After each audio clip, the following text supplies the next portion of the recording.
সিকান্দর রাজা বাট জন্ম ২৪শে এপ্রিল ১৯৮৬ পাকিস্তানের পাঞ্জাব প্রদেশের শিয়ালকোটে জন্মগ্রহণকারী জিম্বাবুয়ে ক্রিকেটার। লোগান কাপে চমকপ্রদ ক্রীড়াশৈলী উপস্থাপনার মাধ্যমে জিম্বাবুয়ের নির্বাচক মণ্ডলীর দৃষ্টি আকর্ষণ করতে সক্ষম হন সিকান্দর রাজা। ২০০১ সালে সপরিবারে জিম্বাবুয়ে অভিবাসিত হন। নাগরিকত্ব নিয়ে সমস্যার সৃষ্টি হলেও ২০১১ সালে এই সমস্যার সমাধান হয়। ২০০৭ সালে জিম্বাবুয়ে দলের হয়ে খেলতে শুরু করেন।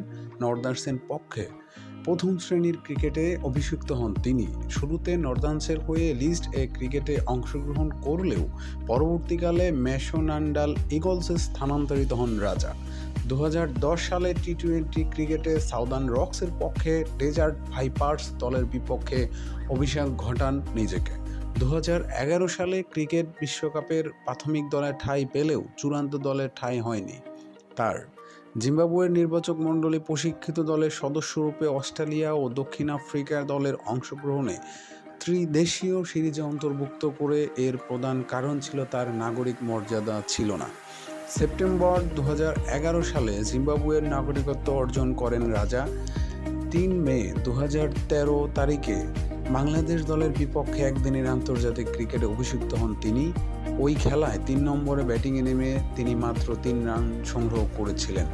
সিকান্দার রাজার ব্যক্তিগত তথ্য: পূর্ণ নাম সিকান্দার রাজা বাট, ২৪শে এপ্রিল ১৯৮৬, শিয়ালকোট, পাঞ্জাবে জন্মগ্রহণকারী। ব্যাটিংয়ের ধরন ডানহাতি ব্যাটসম্যান, বোলিংয়ের ধরন ডানহাতি মিডিয়াম, ভূমিকা ব্যাটসম্যান। আন্তর্জাতিক তথ্য: একজন সিকান্দার রাজা বল হাতে যেমন কারিশমা দেখাচ্ছেন, তেমনি ব্যাট হাতে কিন্তু তার রয়েছে অবিশ্বাস্য দারুণ সব ইনিংস।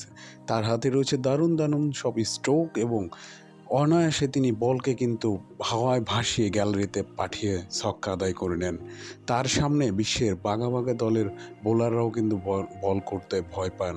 বর্তমান চলমান এই টি-20 বিশ্বকাপে অস্ট্রেলিয়ায় দারুণভাবে মেলে ধরছেন নিজেকে এবং তার পারফরমেন্সের উপর ভিত্তি করেই কিন্তু দুর্বার গতিতে এগিয়ে চলছে জিম্বাবুয়ের দল। দেখা যাক শেষ পর্যন্ত কোথায় গিয়ে থামেন সিকান্দার রাজা। বন্ধুরা, এরকম আরও নতুন খেলোয়াড়ের প্রোফাইল এবং তথ্য সম্পর্কে জানতে আমাদের চ্যানেলটির সাথেই থাকুন। সাবস্ক্রাইব করুন, লাইক এবং শেয়ারের মাধ্যমে। ধন্যবাদ।